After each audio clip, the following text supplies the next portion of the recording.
Them Fords, Oldsmobiles, Buicks, and them Chevys, Cadillacs, 24 inches high, sliding on Pirellis. Candy coated gloss airbags, lower scrape the belly. Beat in the truck, turning buildings into confetti. Country grammar like Nelly, we speak with a drawl, but slow or something like in our slabs, we creepin' with crawl. Hit a button, you know the roof and screens fall. Jamming screwed up Tila, though we ain't too tired to ball. Root beer candy coated Caprice, flipping like I'm the law. See that shirt on that bop, got enough knock to pop it off. Old head cats telling me, Charlie, you need to knock it off. I just did look again, see I'm about to pop the bra. I'm from the dirty third coast where we keepin' it raw. Yo, slabs up against ours, you think that you're beating us now? Repip your rocker slabs down in the south, be nasty, y'all. Think that it's something, just wait till we pull out them classic calls. Candy paint drip like it was fresh out of molasses jars. Futuristic, got customization is way past the stars. I got my mind on form, but I'm swinging bumper grills. Got my mind on form, but I'm swinging bumper grills. I'm swinging them bumper grills. I'm swinging them bumper grills. I'm swinging them bumper grills. Them bumper grills. I got my mind on form, but I'm swinging bumper grills. Got my mind on form, but I'm swinging bumper grills. I'm swinging them bumper grills. I'm swinging them bumper grills. I'm swinging them bumper grills.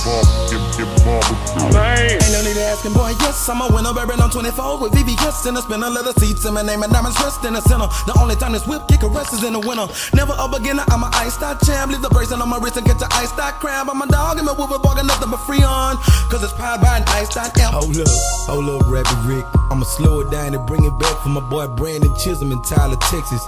Remember the first CD I ever got on? Ain't no hoes barred, baby.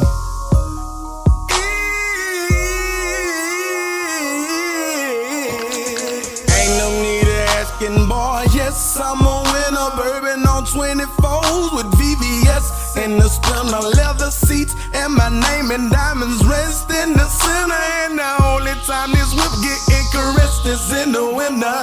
Never a beginner, I'm a iced out champ. Lift the bracelet on my wrist and get your iced out cramp. I'm a dog and my woofers barking nothing but free on, cause it's powered by an iced out amp. Platinum princess cuts or invisible sex, going up against us is like you're making it visible. Bet you can't see us. Envious niggas wanting to be us, untamed, already out for the chain. It can't free us from the fire. Platinum metal, VVS, diamonds in my swinging around in my slab, showing boys what we buy. Think you got anybody better? We'll put up your cheddar, then tell them Charlie boy said get up, go get them and bring them by. Dead's in the Lone Star State, hurting Calvin, motherfucker, everything is still great. Country boy not from the city, but me be making my way, because me grind and me hustle, me making my pay. From no ice to iced up, broadcast to priced up, me slanging CDs in the hood like me or selling white stuff. Multi-million-dollar enterprise, keeping the wake up in the palm of me force, and the pound to draw that light up. Clean from head to toe, shine from my ear to my grill. Got pneumonia, got my day, and keeping my chest on chill. Southern comfort, come down and see that's how we live. Diamonds in our mouth, know what I'm talking about, the price.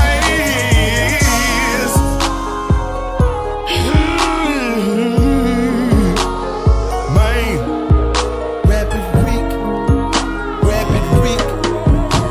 they keep having to call out the mixtape mechanic. Man,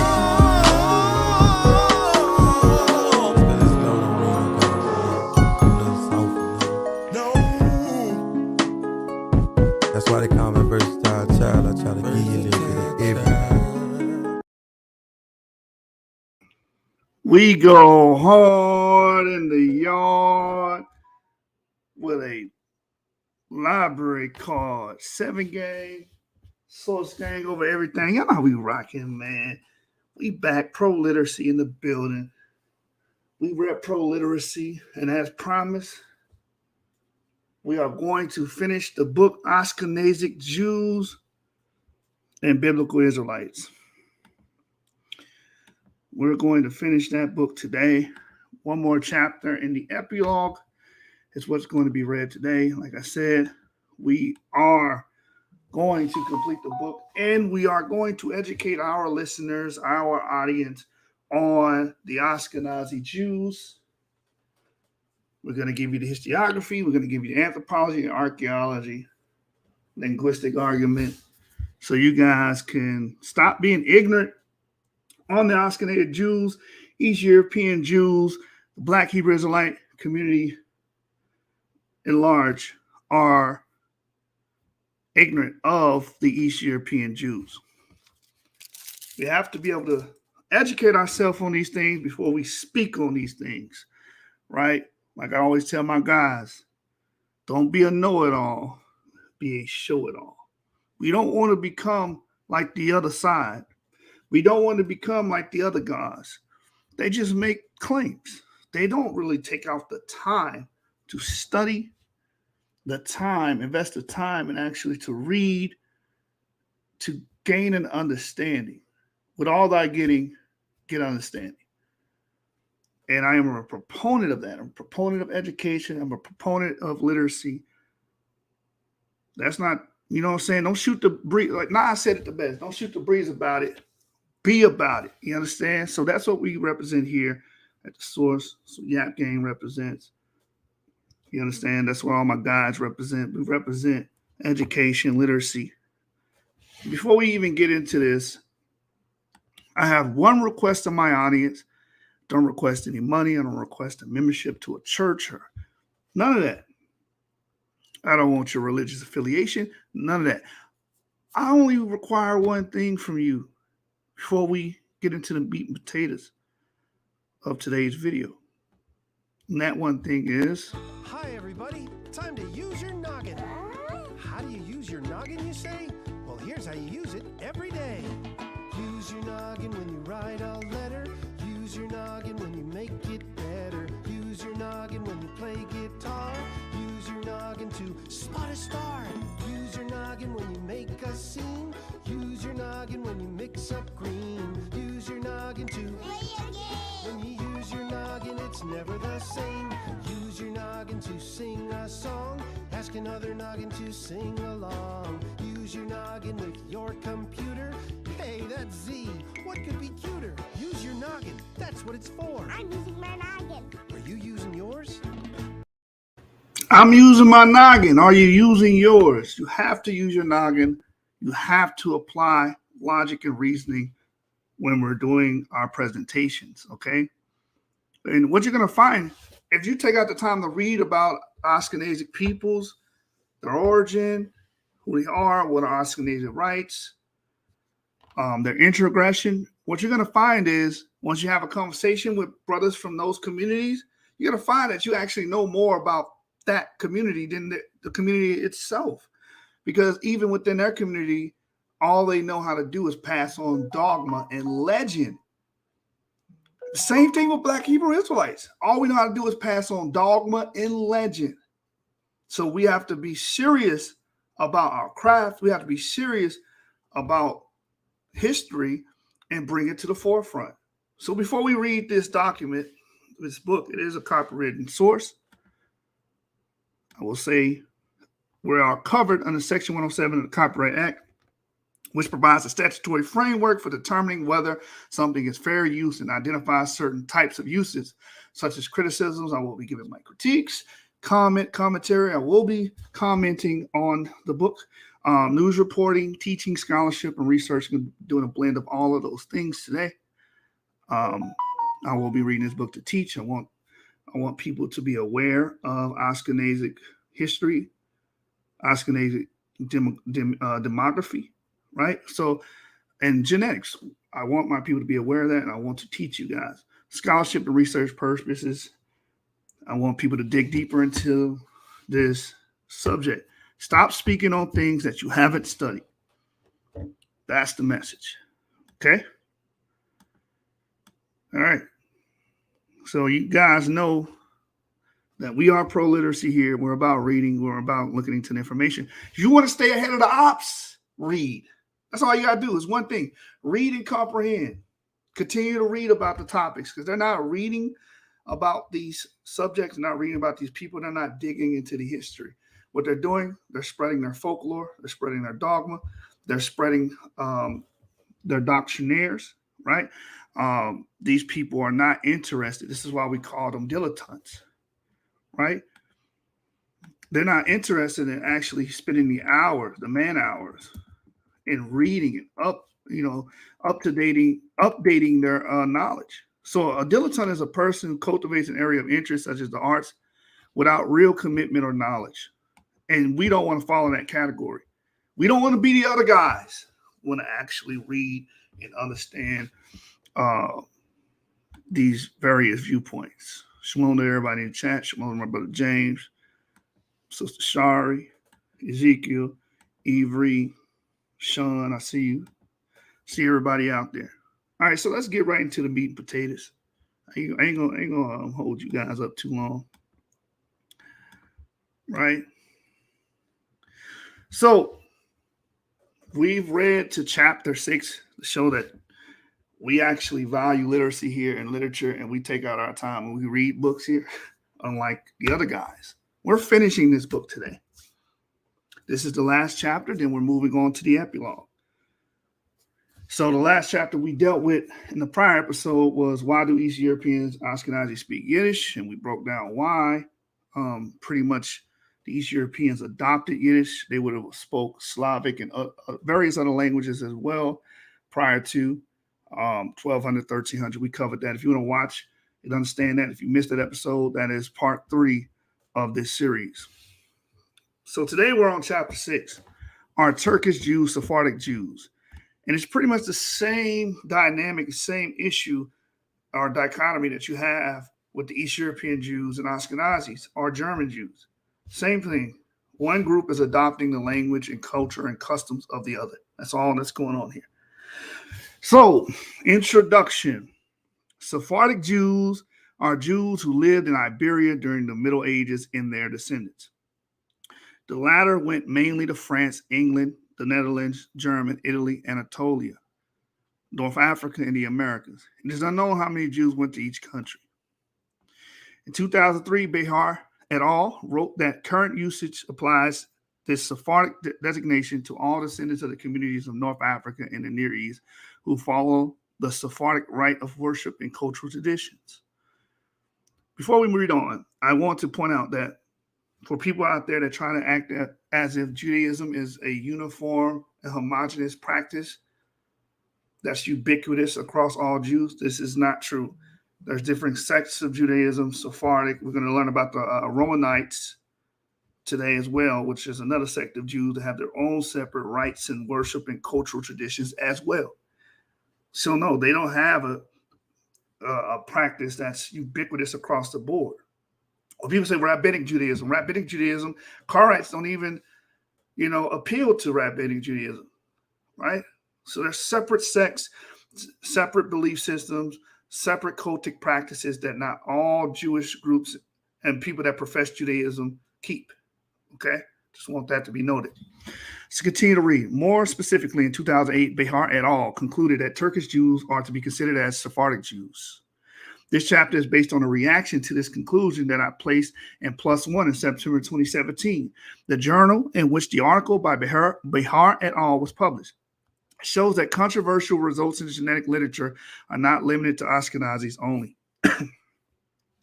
The conclusion by Behar et al.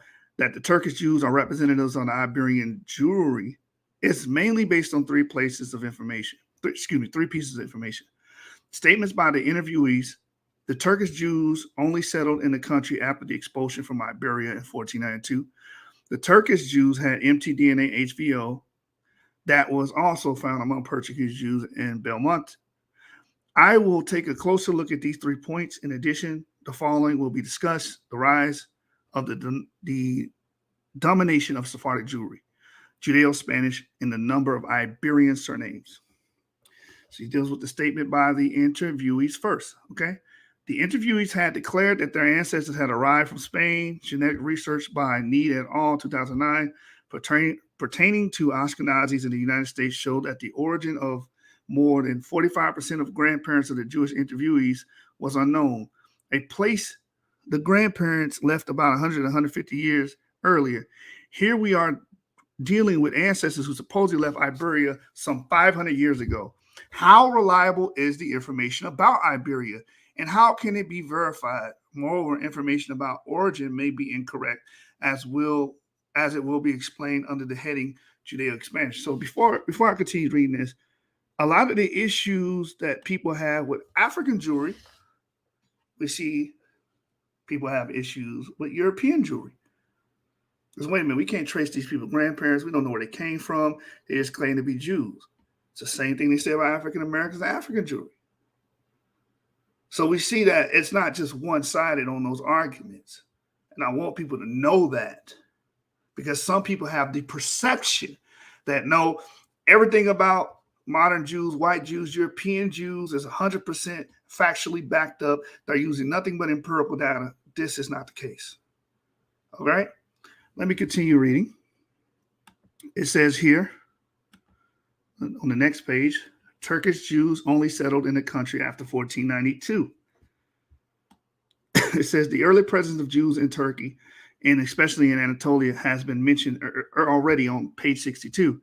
There is a map with some 13 Jewish settlements in Turkey during the 12th and 13th centuries, in addition to the one in Constantinople. In 1324, Jews were living in Bursa, while in 1365, there were Jews in Edirne, which also had the first Ashkenazi community. Already before the conquest of Constantinople in 1453, the city had the Romaniote, Ashkenazic, Italian, and Karaite communities. Romaniotes are neither Sephardic nor Ashkenazic Jews. They have been living in Greece, in Western Asia Minor, and on the Balkans for a long time. As mentioned earlier, the first time a Jew was mentioned in Greece was around 250 BCE. They spoke Greek. So if anybody's trying to go against the fact that there are European Jews, there are Greek Jews, there are East European Jews, it is historically verified that there were Jews in Anatolia, that there were Jews in Greece, there were Jews in Southern Europe. There are Jews in Turkey. We always bring up Paul. Paul was born where? Tarsus. That's in Anatolia. The book of Hebrews was written to Hebrews in Italy. So we know that Jews have a history in Europe. I keep telling y'all, you don't have to tear down another person's identity to validate your own. You don't. You make yourself look foolish, and you make yourself look like a dilettante. And that's what we're trying to move the Israelite community away from. Don't be a dilettante. Don't be like the other guys. A dilettante is a person who cultivates an area of interest, such as art, without real commitment of knowledge. So are you guys committed to learning about Jews and Judaism and the history, the historiography? Are you committed to learn about the demography of Jews? Or are you in it just to push some kind of racial campaign? Are you in it to push racial schemas that was not even a part of the ancient Jews to begin with? It's not even in the Torah. Moses knew nothing of a black and white racial concept. This is something that came later, much later, 3,000 years after Moses. If you're in it pushing Afrocentric or Eurocentric superiority, then you're not in it to learn the history. Because these people are indeed Jews. And I know a lot of you people are upset behind that. These people have the historiography to validate that they are Jews, and they have a Jewish root. So let me read this again. It says they have been living in Greece, in Western Asia Minor, and on the Balkans for a long time. Jews have been living there for a long time. But the problem is you're so racist and you're a black redneck, so you don't want to hear that. You special plead when you hear information like this. Even in the book of Josephus, it tells you Jews went and migrated to Europe. Even in the Bible, it tells you Jews went and migrated to Europe. Historiography shows you Jews went and migrated to Europe. You don't have to tear down another person's identity to validate your own. It continues to read, as mentioned earlier, the first time a Jew was mentioned in Greece was around 250 BCE. They spoke Greek. Karaites only recognize the laws of the Old Testament. Contrary to the mainstream of the Jews who follow the Old Testament, the Talmud, and other rabbinical laws. So the Karaites really don't look at rabbinical authority like as supreme or they don't adhere to that, right? Just follow the laws and the scriptures. And maybe one day we can talk about how they formed here on the source. So when someone tells you, oh, well, you got to convert to Ashkenazic faith, there are several forms of Judaism. Several forms of Judaism, not just one. All right. So Hyde, 1953, enumerates the different Jewish congregations in Istanbul in the 17th century. They are divided into two groups. Those whose ancestors were forced to move to Istanbul by Mehmed II after he conquered Istanbul in 1453, and those who came of their own accord. The former 22 congregations all came from within the Ottoman Empire. 10 came from Turkey itself, 8 from Greece, 3 from what is called today the Republic of North Macedonia, and 1 from Bulgaria. They must have been mainly Romanioids. The action of Mehmed II shows that Jewish communities existed in Turkey in the 15th century, well before 1453. In the second group, we find congregations including Portugal, Catalonia, Hamon, Granada, Ashkenazis, Germany, Gerush, Hebrew for expulsion, probably from Spain, Great Sicilian, Little Sicilian, Shalom, Aragon, Cordova, Calabria, Cana, and Messina. The Jewish community of Constantinople consisted clearly of Jews from various regions from Turkey and Europe, including Iberia. So his argument is these people cannot all be descendants of Sephardi's for the simple fact that they are actually a blend of different Jews coming from several areas. Ashkenaz, Germany, Sicily, Italy, Aragon, Cordova, Calabria, and stuff of that nature, right? Numerical information about the different Jewish groups. When Behar et al. Considered the entire Turkish Jewish community as Sephardic Jews, they should have first investigated how many Jews arrived from Iberia in relation to the Jews already present. They mentioned the migration of a considerable fraction of Iberian Jewish exiles to Anatolia, which is neither based on numerical data nor because it provides a numerical clue. According to Analsic, Mehmed II successfully tried to settle European Jews in Constantinople. As a result, in 1477, there were 1,600 European Jewish families in Istanbul alone. In 1478, there were more than 8,200 Romaniote and Karaite Jews. Levi provides a very good discussion about the problems related to the value of numerical information about the period under discussion. In addition to the fact that the Jews did not want to be counted because the data were used by the Turkish authorities for tax purposes, there's a major problem with the interpretation of the Turkish term for household used in registers. The number of people in a household may have varied from a husband and his family to several families. Levi continues.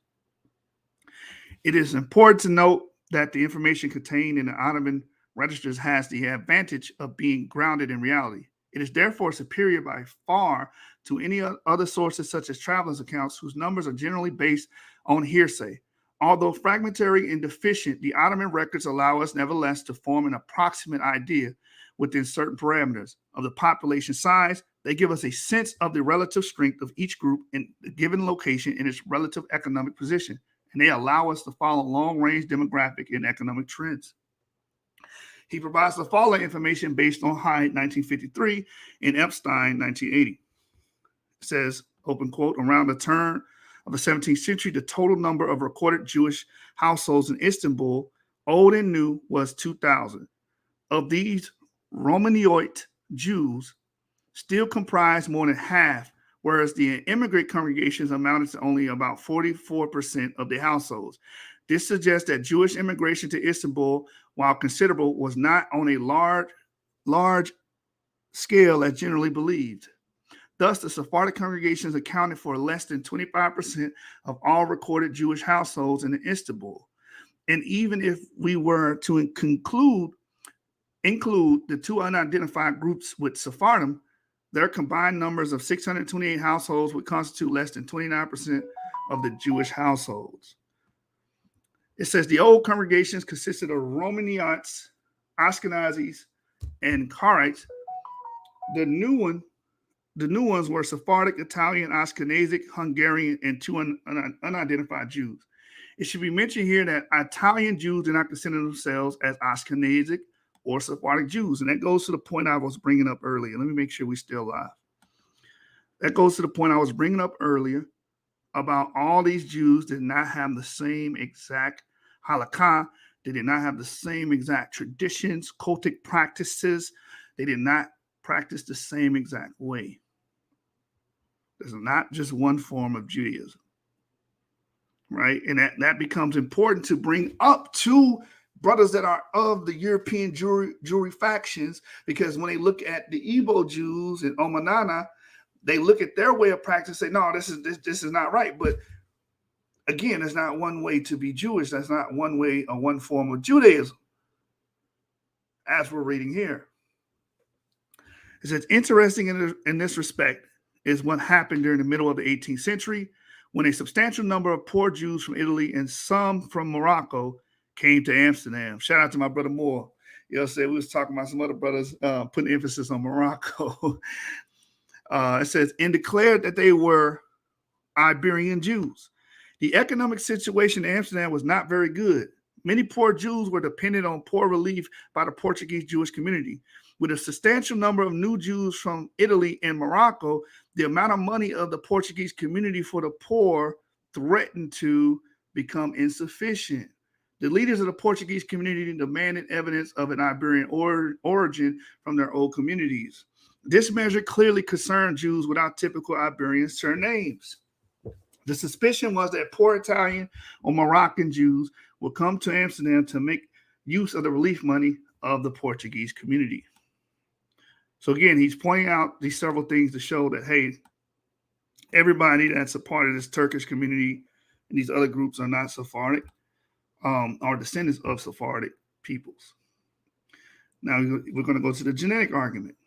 The HVO lineage is mentioned by authors as an indication of Iberian origin, because Jews from Belmont, Portugal, had this haplotype. However, HVO is one of the most common lineages in the Republic of North Macedonia, which also belonged to the Turkish Ottoman Empire. Noguero et al. Found that the presence of HVO is not a general feature of the Sephardic Jews in Portugal. Thus, it is questionable if this lineage is evidence of an Iberian Jewish origin. The data in the above section also casts a different light on the conclusion by Behar et al. That the high variation they found reflects a high overall mitochondrial DNA diversity among Jews of Spanish descent. A more plausible explanation is that the diversity is due to the heterogeneity of the Turkish Jewish community. Meanwhile, the idea that Turkish Jews are Sephardic was adopted by other geneticists who investigated the genetics of Sephardic Jews. Trombetta et al. Investigated Sephardic Turkish Jews with regards to sublineages EM34 and EM81.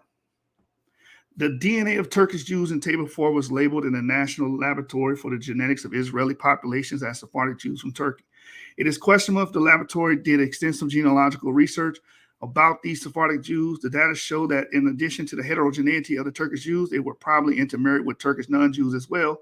Although EM81 was also present in Portuguese and Spanish non-Jews, it is more likely that the admixture took place with Turks because of the good relations between Jew and Turks in the Ottoman Empire. If EM34 and EM81 would have been lineages that occurred among Jewish Judeans, it is strange that we do not find these lineages among Ashkenazis. It is not plausible that Jews with EM34 and EM81 would have gone only to Iberia.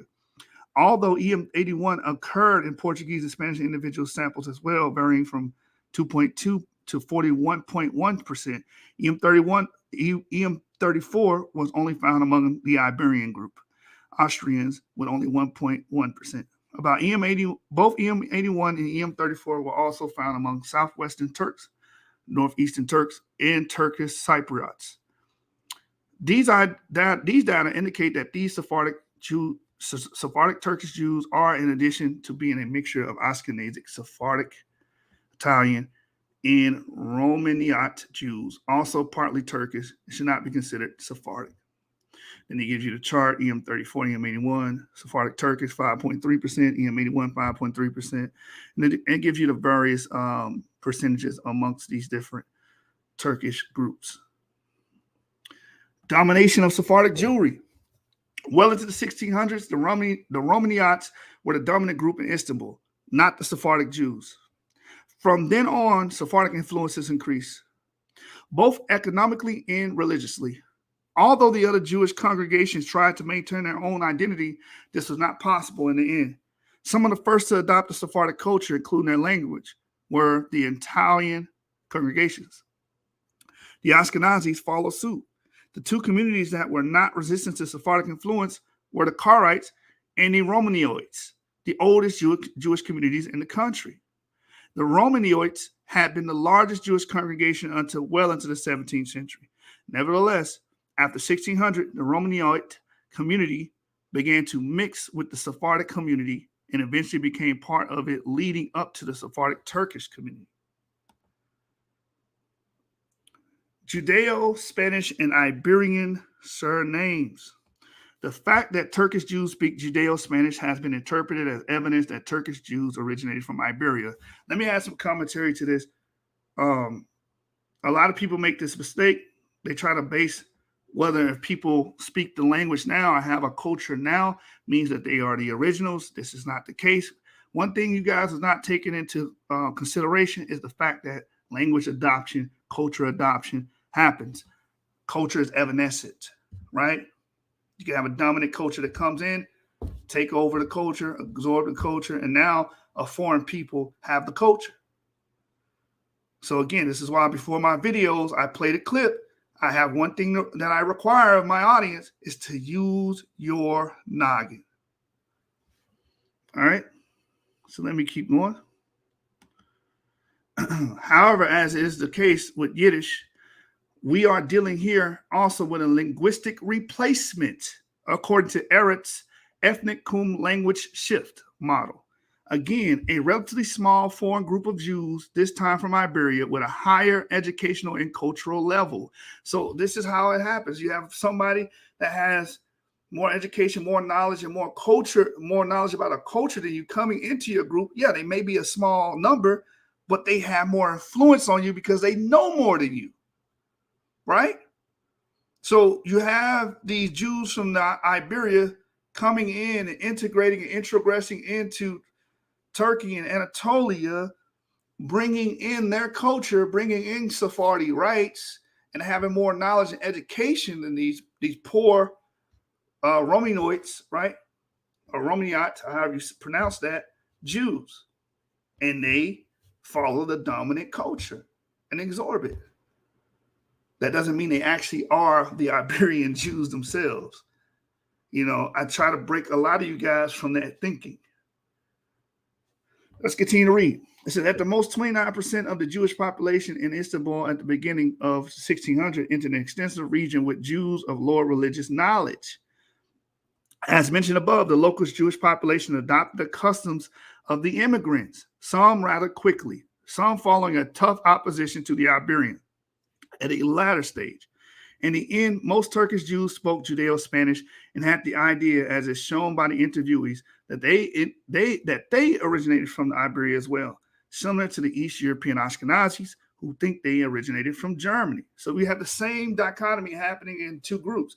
East European Jews think they descend from Germany because a long time ago, a group came in, taught them Yiddish, gave them the Ashkenazic rights, taught them that, and they adopted it. But they themselves don't come from Cologne, Germany. Same thing with the Turkish Sephardic group. A lot of those brothers and sisters are Romaniote Jews, but they adopted the Sephardic rites and the Judeo-Spanish, Ladino. But they don't descend directly from those brothers that were in Iberia. It says that they originated from Iberia as well, similar to the East European Ashkenazis who think they originated from Germany.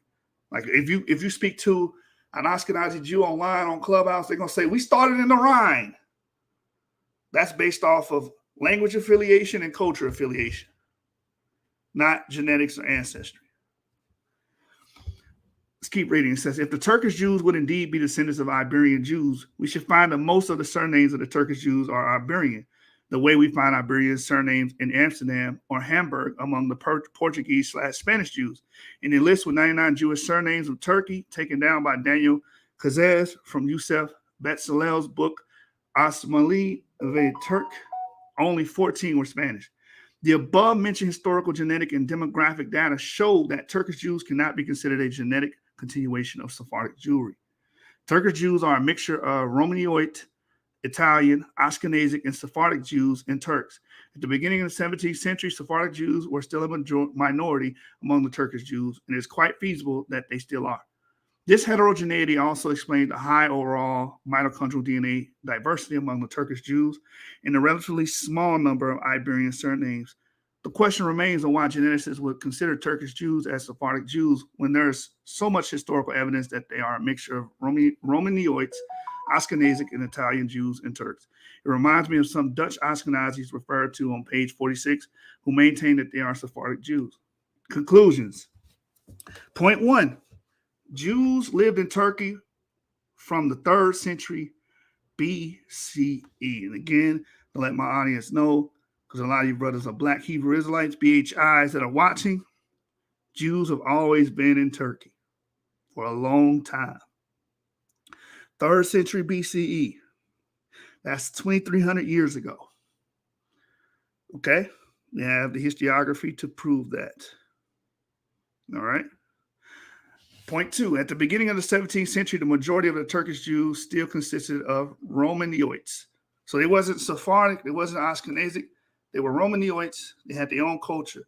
They had their own traditions. They had their own system of beliefs. They had their own liturgy, right? Until they adopted the Sephardic rites recently, right? So that shows and proves all Jews, there's not one form or single form of Judaism. There are plenty forms of Judaism, right? Point 3. Point 3. Turkish Jews are a mixture of Ashkenazic, Sephardic, Italian, and Romaniote Jews, and are also partly Turkish. So they're a hodgepodge. They're heterogeneous, not homogeneous. Point 4. Because of high cultural level of Sephardic immigrants, Judeo-Spanish became the vernacular of the Turkish Jews according to Arendt's ethnic language shift model. So this is why they speak Judeo-Spanish, and they adhere to the tenets of Sephardic Judaism, not because of the culture shift, not because they descend directly from Iberian Jews. That's the purpose of this chapter. And that is the last chapter in this book. Now we're going to move on to a summation of the entire book, and we're going to read the epilogue. It says here, in the view and involvement of different disciplines in this study before and after the beginning of the Common Era, it may be helpful to summarize the main conclusions. Point 1. It is unknown where the early Israelites came from and how they were interrelated. Archaeological finds indicate that Israelites were certainly not descendants of an archfather who lived about 3,500 years ago. And that's the secular mainstream in the old model that Finkelstein, he's going to refer to Finkelstein. So he doesn't believe that there were a Jacob, there was an Abraham, the guy writing this book. Point 2, it is unknown to what extent Israelites intermarried with the non-Israelites in their heterogeneous surroundings. So what that means is we don't know how much admixture and intermixture that we have amongst basal Israelites or the first Israelites. And this is why you also can't teach a racial purity or one skin doctrine or one phenotype doctrine, because we did intermix. And we intermixed with Canaanites as well. From a narrative standpoint, we intermixed with Canaanites, and we know Canaanites, according to science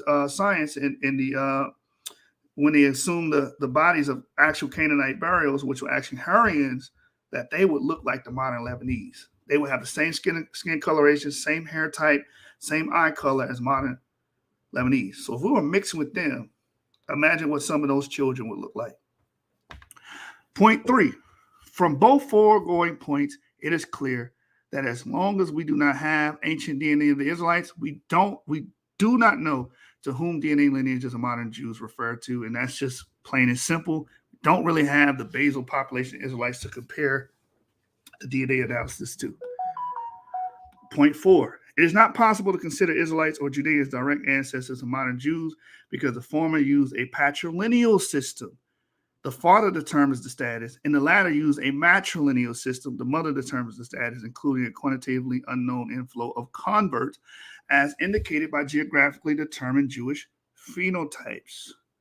So basically saying the old way, ancient way that our forefathers, our putative forefathers, right, Israelites, would have done it would have been through a patrilineal system.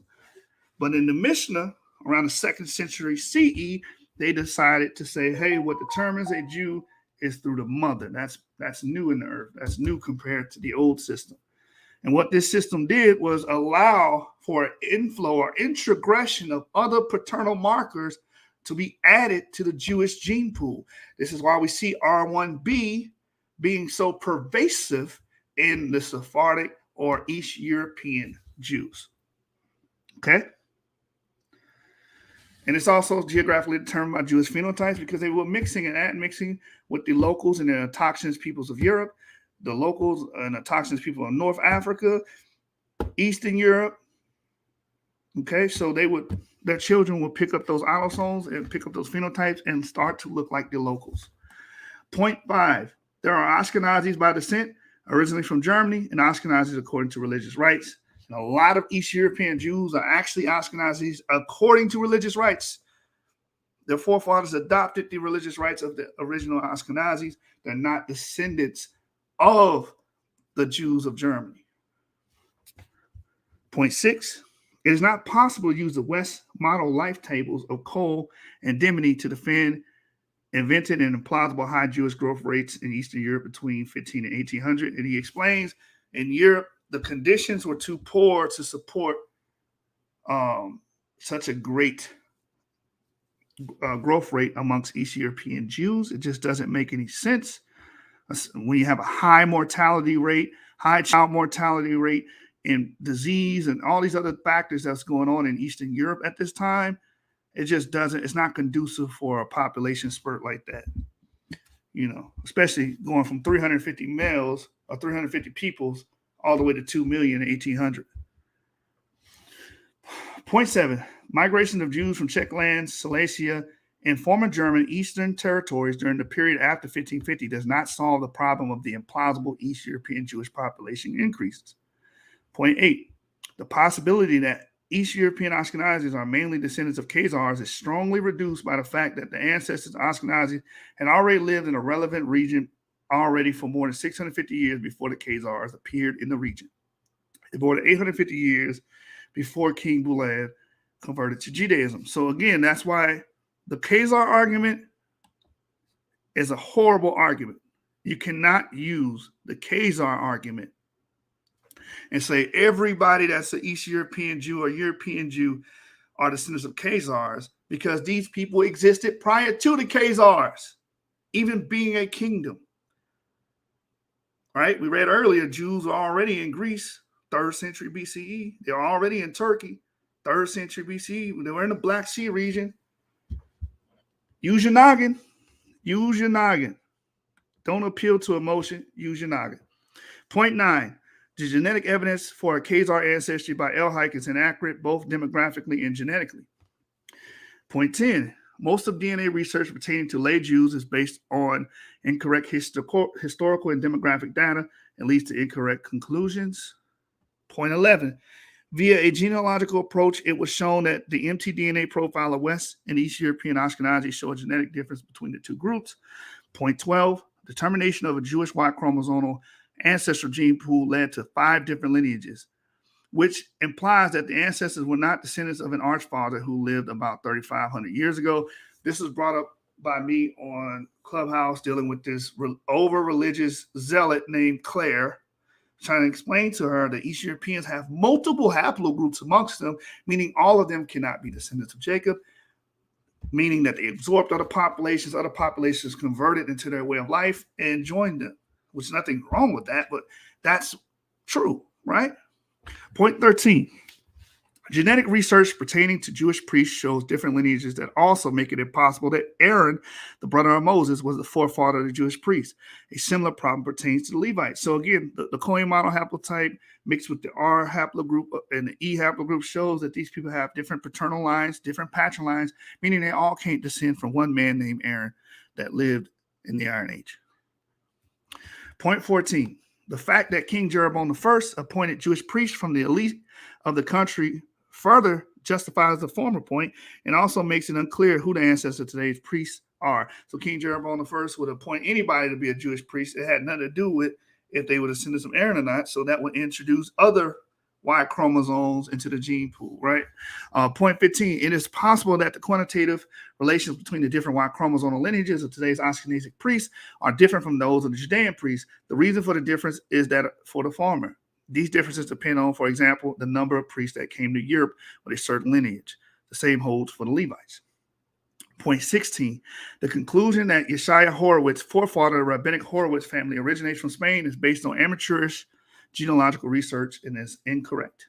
Point 17, the conclusion that 4 Jewish grandparents are proof of a Middle Eastern origin is based on a lack of historical knowledge.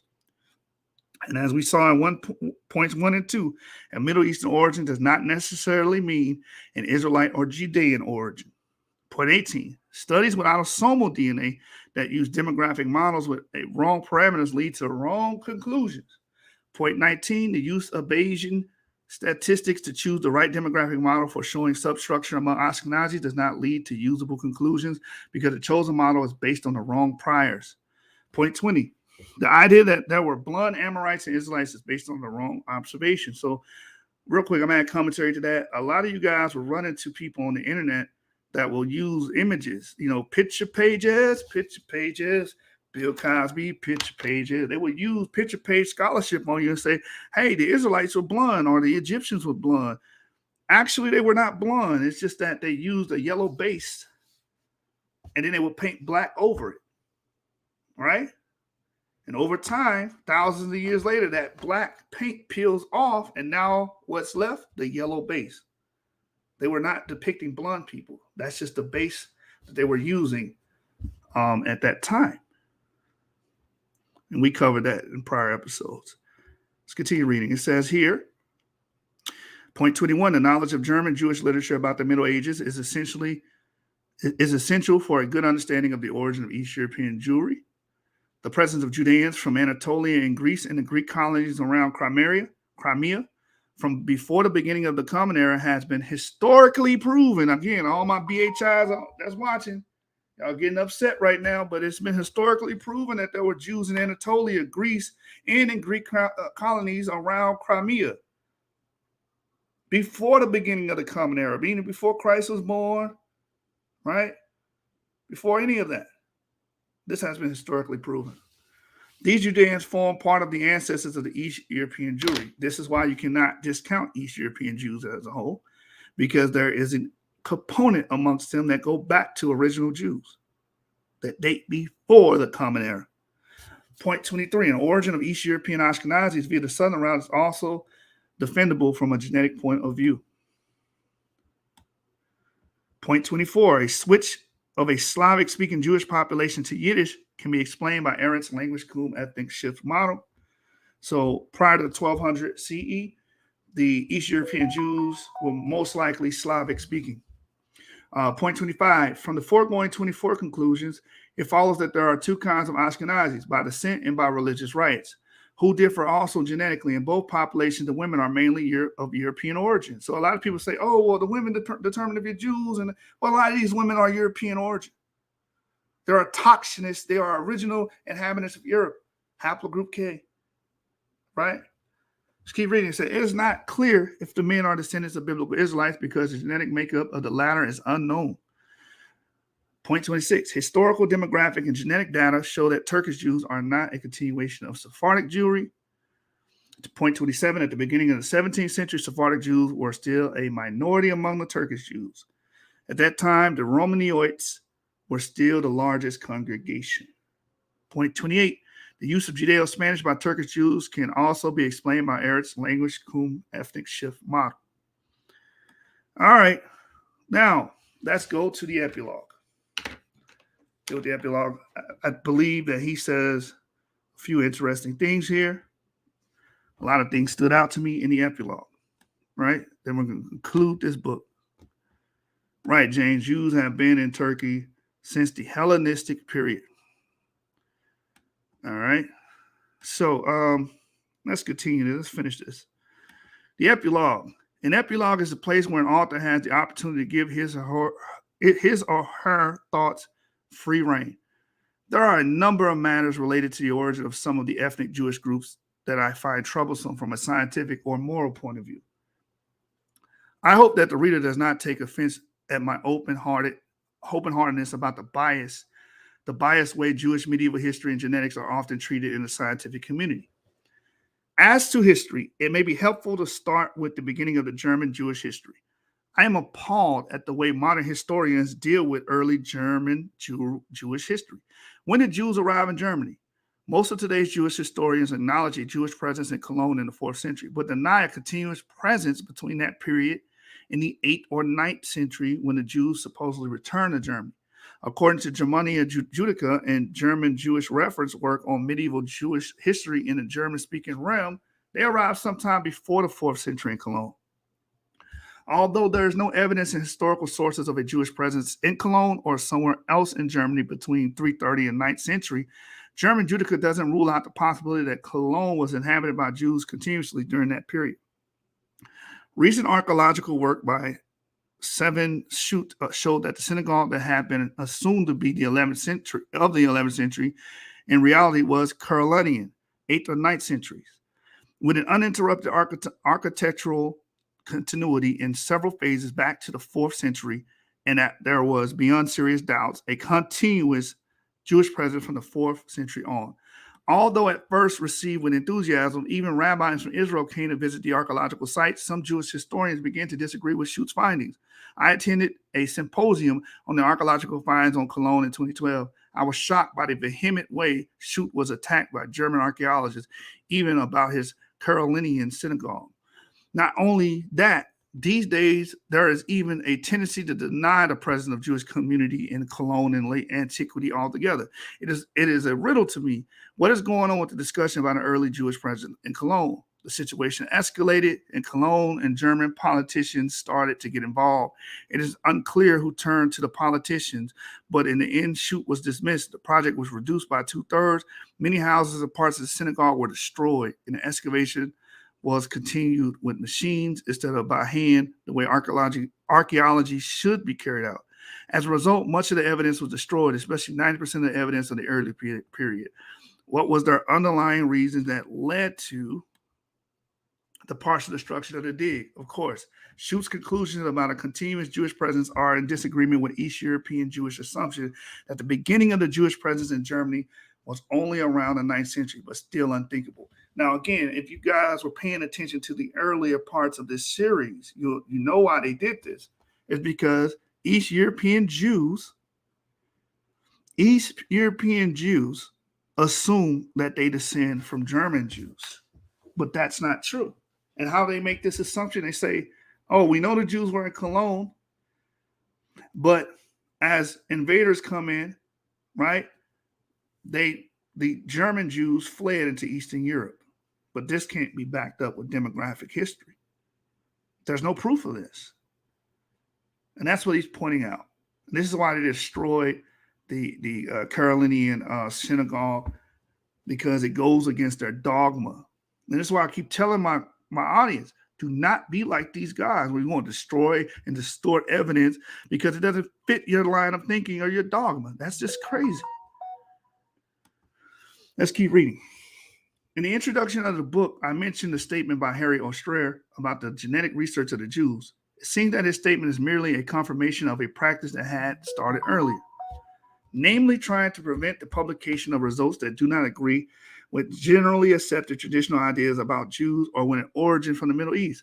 I already referred to the silencing to the death of Zussman Dijksen's article in 2000 in the English genetic literature that showed that the Cohen model haplotype is no Jewish lineage at all. This was not an isolated case. It is sad that the field of Jewish genetics has become the subject of political ideas. What makes things worse is that these ideas are based on wrong assumptions. According to Ostrander, there is a straight relationship between the origin or historical rights and territory. Before going into a statement, I would like to give an example of origin and territory in nature. If I may consider my cat as being part of nature, he has a territory of some 2,400 square meters, our property. It is not his territory because his mother, grandfather, or any other relative came from here, but because he can defend it. As to humans, it is unbelievable that an American scientist would come up with such a statement. If there is one good example of a country that clearly shows that such relationship does not exist, it is the United States.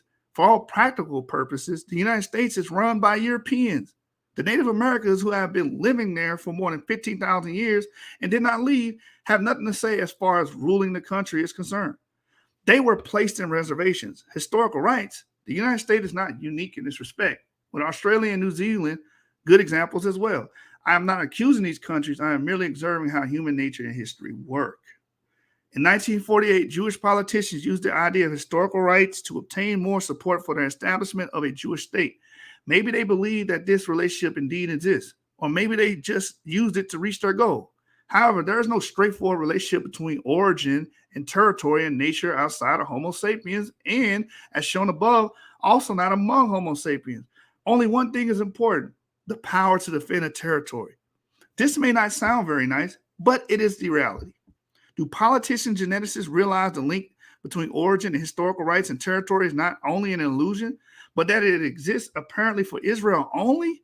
It seems that even historians do not realize that this link does not exist. In an earlier publication, I discussed a view by Sand 2010, who maintains that Jews had no right to the land of Israel because they did not descend from the Israelites. Besides, the fact that the link does not exist, Sand is politically motivated, which means that his view becomes a priori, questionable. But even a well-known historian like Toch does not seem to realize that the link does not exist. In his rebuttal of Sand's view, he only mentions that such a view is far-fetched. It does not make any difference whether an article concludes that today's Jews do or do not originate from the Middle East. The origin argument against the state of Israel is simply not a correct argument. I never heard the argument about the origin of non-Native Americans who are ruling the United States being used against their legitimacy to rule the country. More importantly, when the historical rights argument is left out of discussion, an objective discussion about the origin of today's Jews could take place. And real quick, before I continue reading this, I hope there is a paradigm shift, because if there is a paradigm shift and they let go these, presumptions about how they are the people, all of them are the people, right? Because we do know they have a link that goes back to the biblical Jews, right? So if they let those things go, maybe we can get the DNA analysis of the tombs of Lachish, and we can find out what these identified Israelites' DNA matrix is, right? If they can let the political thing go. Let me keep reading. It says, such a discussion would not be in contradiction with the rabbinical definition of the Jews that does not take origin into account anyway. Another issue that bothered me was the assumption that specifically colored Jews are descendants of converts. I hope my brother Garfield is watching this part here. Listen to this part. Another issue that bothered me was the assumption that specifically colored Jews are descendants of converts. This might well be due to the fact that our ideas about the origin of Ashkenazic Jewry have been developed within Europe by historians who considered the European phenotype of European Jews as the normal Jewish type. In other words, white European Jews are straight descendants of Judeans and Israelites. When I visited Israel in 1958, I was amazed to see Indian tourists because in those days, Israel didn't have a friendly relationship with India yet. My amazement increased even more when I found out that these tourists were Indian Jews. They were the first colored Jews I had ever met. They didn't look Jewish, but what they think when they saw me, I probably didn't look Jewish to them either, despite my dark brown hair and beard. Is there such a thing as to look Jewish? When we look at the definition of a Jew, the bit about conversion in combination with different phenotypes among Jews make it impossible to say that someone looks Jewish. My own experience in this matter is rather amusing. While studying in the United States, I met American Jews whom I told that I was Jewish. The response I sometimes received was, "You are Jewish with a name like Von Straten?" If my surname had been Goldstein, I probably wouldn't have to tell them that I was Jewish. I would have looked typically Jewish. Many East European Galatian Jews probably don't know that their German surnames are the result of a decree by the Empress Maria Theresa around 1772 that Jews had to use German names. Ashkenazic Jews, and especially East European Jewry, has become the dominant group of the Jews after World War II. Almost all of today's Jewish scientists who are involved in Jewish history and genetics are from Eastern Europe. Most of Jewish geneticists who investigate the origin of Ashkenazic Jewry follow the Baron-Weinrib hypothesis and consider Ashkenazis as Jews who genetically resemble Judeans and Israelites more than the other groups do.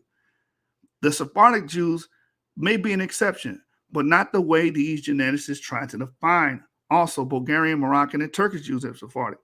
The amazing part of the conclusion concerning Ashkenazis is that the geneticists involved do not seem to realize that Ashkenazis look as European and not only the blonde ones, as Indian Jews look like Indians, or as many Moroccan Jews look like Berbers. How do we know what Judeans and Israelites, who themselves were mixtures of other people, look like we do? I can imagine that inhabitants in the Middle East did not look Chinese or Sun people. But is that the reason to assume they were whites? What about some kind of in-between type? For example, the Yemenite Jews who are slightly colored, this question becomes even more pressing when we realize that they are the only ones who are able to pronounce Hebrew in the most authentic way.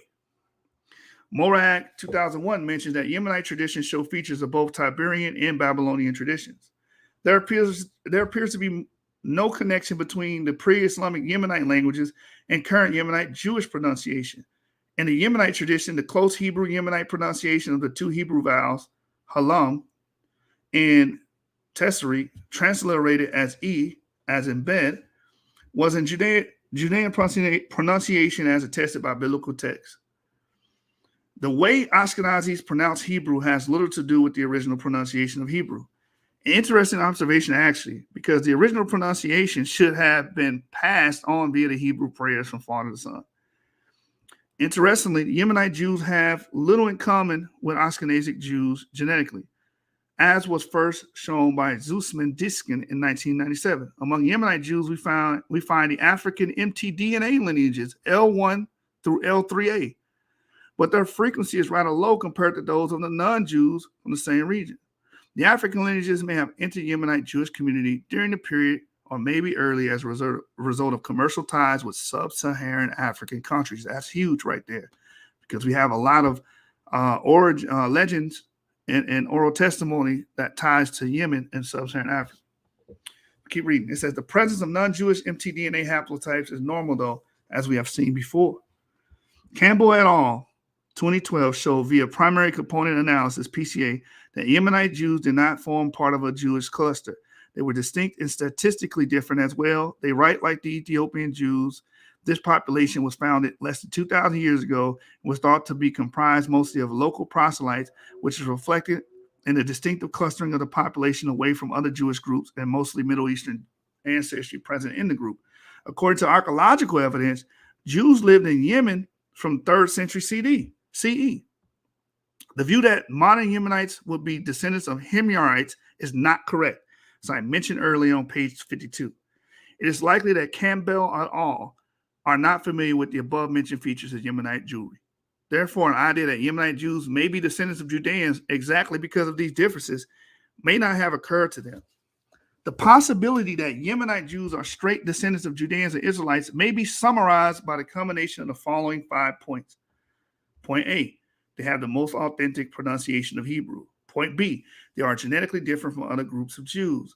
Point C, they live relatively isolated from the non-Jewish Yemenites. Point D, their synagogue music is different from the other groups of Jews. Point E, among the Yemenite Jews, as among Greek, Indian, Armenian, and Samaritan communities that date back to antiquity, the same motifs in the chanting way of reciting are found. During the 50s of the 20th century, Yemenite Jews were discriminated against in Israel. This culminated in the kidnapping of newly born babies and putting them in Ashkenazic homes.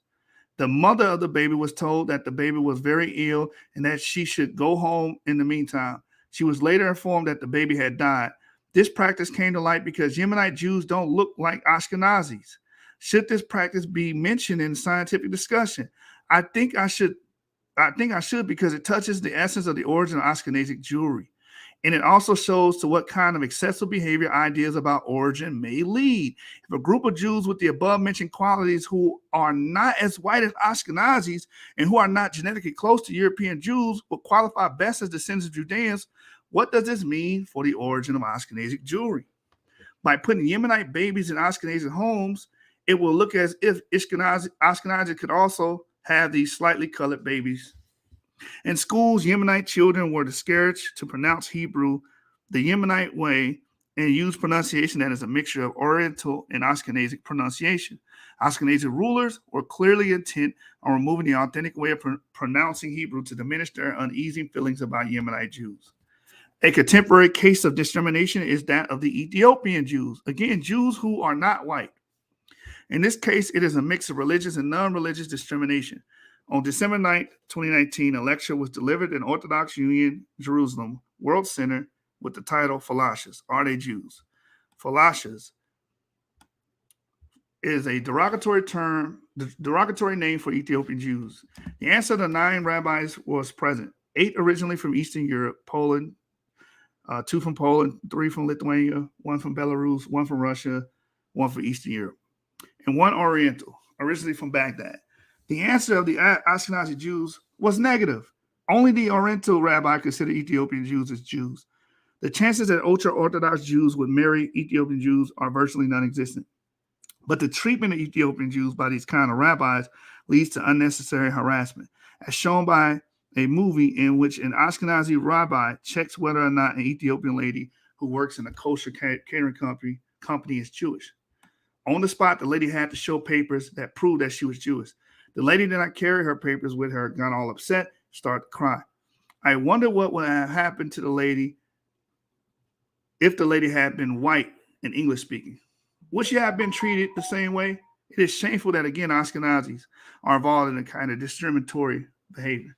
I am not aware of the fact that ultra-Orthodox rabbis have a monopoly on deciding who should be considered a Jew. Despite the fact that Israel's chief rabbinate recognized the Ethiopian Jewish community, this kind of harassment still takes place. Another disturbing development also occurring at present is that today's rabbis want to use mtDNA, for example, K1A1B1A, to determine if someone who claims to be an Ashkenazic Jew is really a Jew. What we see here is that these rabbis are only interested in Jews belonging to their own DNA lineage because then they qualify as being Ashkenazic Jewish people. This development is clearly in disagreement with the original ruling that a convert is Jewish as well. The following is a good example. Around 1750, the Swedish family Grambon moved to Amsterdam and converted to Judaism. In 1797, one of their sons became rabbi of the Orthodox Jewish community, YASHAR-YA'OH. According to his mtDNA or his Y chromosomal DNA, he would never have qualified as a Jew. This would hold for Ashkenazis who are descendants of people who converted at some time in the past. This shows absurdity of the new ruling. It also shows that converts who are Ashkenazic Jewish, according to religion and Jewish law, all of a sudden are not Jewish anymore. Will they become second-rate citizens? The rabbis who are in favor of this ruling do not seem to realize that religion does not depend on a lineage. Not only that, lineages like K1A1, B1A are European lineages. So, like the oxymoronic thing about this, the paradoxical statement is K1A1 is European, but they're trying to use this as a mitochondrial DNA marker to clarify whether or not you're Jewish. And keep reading. The DNA test is specifically meant for Russian immigrants. Let us assume the following. A Russian immigrant has a non-kosher mtDNA lineage because his/her maternal great-grandmother converted to Judaism. The immigrant will not pass the test while the person is Ashkenazic Jewish according to the rabbinical law. One may even compare the immigrant situation with that of these same East European rabbis who deny the immigrant his Jewishness, with the only difference that the maternal foremother of the latter may have converted to Judaism much longer ago. This whole DNA test procedure is terribly discriminating and also a wrong procedure for testing Jewishness. Rabbis who decide who is Jewish should carefully read the article, mainly based on the Bible and Talmud by Moshe Samet, who shows how easy it was to adopt Jewish religion shortly after the becoming of the Common Era. No test was necessary. It was enough that someone denied the idols. It is clear that research pertaining to the origin of today's Jews should become an objective activity again. This might not only have a positive influence on genetic research, but on genealogical research as well. The development of commercial firms that determines one's genealogical background via one's haplotype sound like a nice development. However, when one looks at some of the results, it's not clear whether some of these firms are not fraudulent. A good example is the family tree of Levite composed by a company X that goes back to the famous rabbis. This is the Levite probably found out himself. From there to King David and ultimately to the archfather Abraham. Are the markers of such a family tree ignorant of Jewish history before the beginning of the Common Era? Or they just try to please people and make money this way? Maybe all the Jews who are interested in genetic history should first read The Bible on Earth by Finkelstein and Silberman. This should give them enough insight to put firms that will take you to your archfather Abraham out of business. In summary, sadly enough, the origin of East European Ashkenazis has become a political issue. The decision of someone of being Ashkenazic Jewish has been made dependent on a genetic test, which is violation of the original rabbinical ruling that one can be a Jew via conversion, and thus carry a completely different lineage from that of the majority of Ashkenazis. I hope that the book has been of help to give the reader a better understanding of early development of Ashkenazic Jewry. Moreover, I hope that in addition, the epilogue has given some insights into somewhat less scientific problems related to the origin of modern Jews in general and Ashkenazis specifically. That is the entire book. So I'm going to compile all of these videos into a playlist so you guys can read. You guys can watch part 1, 2, 3, and 4 and experience the entire book on your own time. All right. Just a few takeaways before we end this show. He pointed out a lot of things. One of his statements was that he gets irked at the fact that people automatically assume that people of color, people that are black or brown, are converts. And we know that comes from that Eurocentric way of thinking. Then the people that are white are automatically Jews. But what's ironic is this new idea of genetic testing and using haplogroup K or mtDNA K as the proof group. But that is actually the result of conversion itself because it's autochthonous to Europe. So I thought that was a very powerful point. Some more powerful points that he brought out. He did point out a lot of racism. And see, this is what I try to do on this channel and bring up these sources of information. I'm trying to erode the racism on both sides. BHIs have this black supremacist thought, and you got WHIs that have the white supremacist thought. right? And we're trying to erode this racial schema because, again, it's not even a part of the Torah institution. Moses had no idea about this. And I also want to open the eyes of many of my brothers and sisters that are part of the BHIs to the fact that you do have substantial historical evidence of Jews in Europe. And I try to open the eyes of my brothers at a WHI that you have substantial evidence of Jews in Africa, right? Both sides have these racist connotations of each other that needs to be destroyed and deconstructed. So if you followed it from part 1 to part 4, you should have a sound understanding of the Ashkenazic origins, history. What is an Ashkenazi by rights versus someone that actually descends from a German Jew? How did they begin to speak Yiddish? The East European Jews would have most likely spoke Slavic languages first and then adopted Yiddish from German Jews. So yeah, I'm going to make this into a playlist and you guys can watch all of the videos in succession. All right. All right, so I'm going to end it here. I am going to end it here. Looks like somebody's having fun in the comment. That's okay. Y'all can have fun in the comments. We are only going to take debates, man. If anybody got a problem with anything that's being stated here on this channel, hit my matter of fact, I'll put my Gmail in, hit my Gmail up, and we can set up a debate scholastically. I'm not going to go back and forth with you guys. You can just debate. Hebrew Jedi, gmail.com. 3 rounds, 15 minutes, Q&A segment. And it will be on the source. We're only taking debates, only doing home games. We did a few away games. We've been on Berean's channel. We've been on Garfield's channel. We've been on Rob Owen's channel.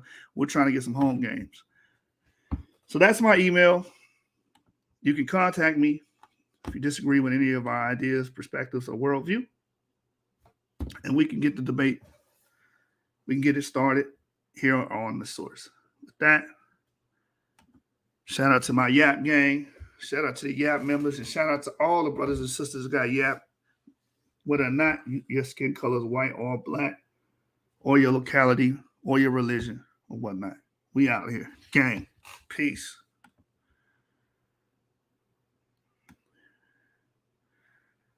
We out.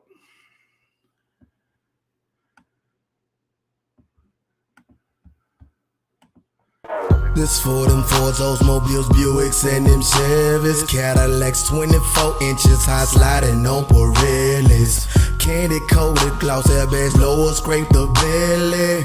Beat in the truck, turning buildings into confetti. Country grammar like Nelly, we speak with a drawl, but slow or something like in our slabs, we creepin' with crawl. Hit a button, you know the roof and screens fall. Jamming screwed up Tila, though we ain't too tired to ball. Root beer candy coated, Caprice flipping like I'm the law. See that shirt on that pop, got enough knock to pop it off. Old head cats telling me, Charlie, you need to knock it off. I just did look again, see I'm about to pop the bra. I'm from the dirty third coast where we keeping it raw. Yo, slabs up against ours, you think that you're beating us now? Re-pip your rocker slabs down in the south, be nasty, y'all. Think that it's something, just wait till we pull out them classic calls. Candy paint drip like it was fresh out of molasses jars.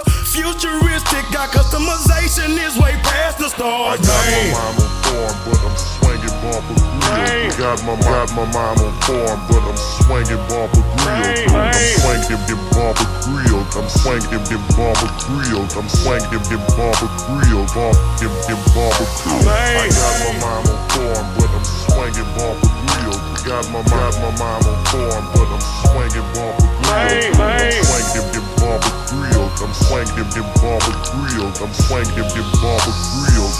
Them bomber grills. Ain't no need to asking, boy, yes, I'm a winner, bourbon on 24 with VVS in the spinner, leather seats in my name and diamonds rest in the center. The only time this whip kick a rest is in the winter. Never a beginner, I'm an iced out champ. Leave the bracelet on my wrist and get the iced out crab. I'm a dog and my whoop bargain nothing but free on, cause it's powered by an iced out amp. Hold up, Rappy Rick. I'ma slow it down and bring it back for my boy Brandon Chisholm in Tyler, Texas.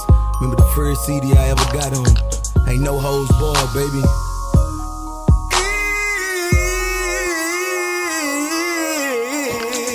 Ain't no need of asking, boy. Yes, I'm a winner. Bourbon on 24s with VVS in the spinner, leather seats, and my name and diamonds rest in the center. And the only time this whip get caressed is in the winter. Never a beginner, I'm a iced out champ. Lift the bracelet on my wrist and get your iced out cramp. I'm a dog and my woofers barking nothing but free on, cause it's powered by an iced out amp. Platinum princess cuts or invisible sex. Going up against us is like you're making it visible. Bet you can't see us. Envious niggas wanting to be us. Untamed already out for the chain. You can't free us from the side. Platinum metal VVS diamonds in my swinging around in my slam, showing boys what we buy. Think you got anybody better? We'll put up your cheddar and tell them Charlie boy said get up, go get them and bring them by. Dead's in the Lone Star State, Herning Cabin, motherfucker, everything is still great. Country boy not from the city, but me be making my way because me grind and me hustle, me making my pay. From no ice to iced up, broadcast to priced up, me slanging CDs in the hood like me or selling white stuff. Multi-million-dollar in the price, keeping the white cup in the palm of me force, and the pound to draw the light up. Clean from head to toe, shine from my ear to my grill. Got pneumonia and cut my day and keeping my chest on chill. Says the comfort come down and see this how we live. Diamonds in our mouth, Lord, I'm talking about the price.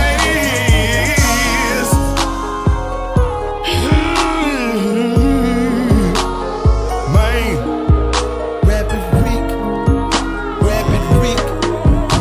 they keep having to call out the mixtape mechanic. Man,